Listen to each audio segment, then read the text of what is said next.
Every morning, I woke up with a sour taste in my mouth like metal on my tongue. It was there again now, in the antique shop, when the watch repairman froze mid-motion. His hands hanging still as his eyes sharpened. "Take it off," he ordered. His voice suddenly firm. I laughed. But it was weak. The watch had become my lifeline. My son had given it to me the day he left for college. It was old, heavy, and he told me it had belonged to his father's side of the family.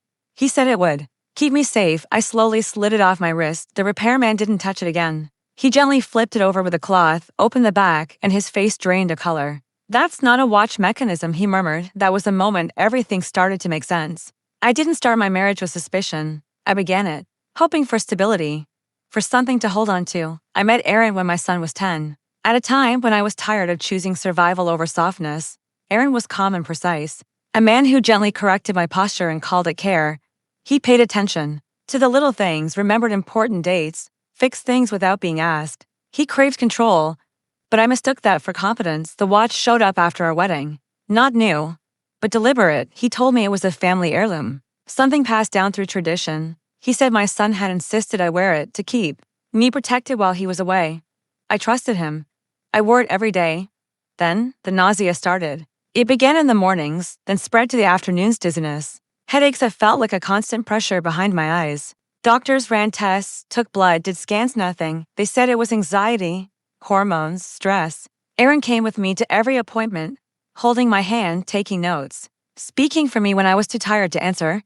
He took care of me, too well. In fact, I noticed the little changes before I understood the bigger picture. The way Aaron watched me swallow pills. The way he insisted on locking the bedroom windows every night.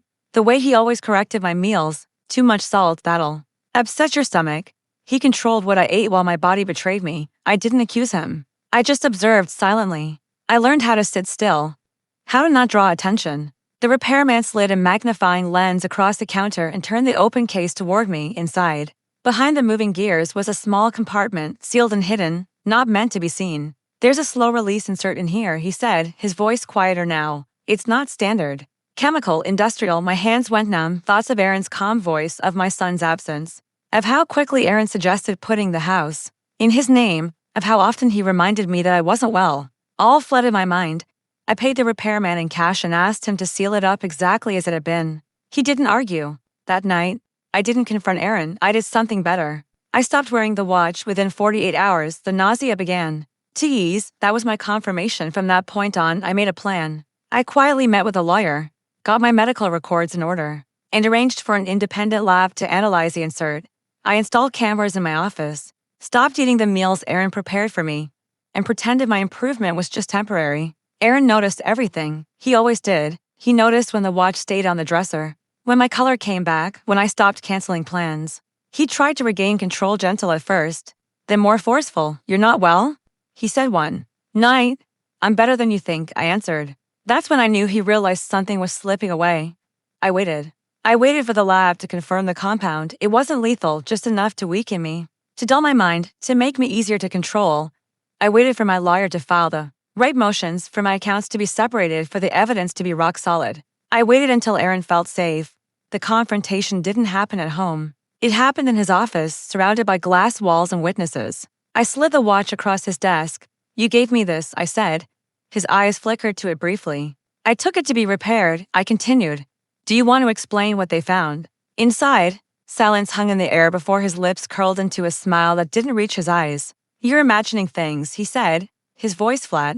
"You always do." That's when I played the recording. His voice, calm and methodical, coaching me through my symptoms, advising me on dosage, talking to someone on the phone about timelines and guardianship. I watched his face drain of color in stages. Like a curtain falling, security escorted him out. By noon, the board had suspended him. The police met him in the lobby. He never asked how I knew. He didn't need to. He knew better. Weeks later, my son came home. He didn't know the watch had been poisoned. He only knew that Aaron had insisted I wear it. He cried when I told him. I held him and let the past slip away. Now, I wake up feeling clear, strong and free. No longer watched. The watch sits in a drawer, disarmed, a reminder. I never screamed. I never begged. I simply waited, and in the end, he learned the most important lesson of all. Control only works when the victim doesn't know the rules of the game.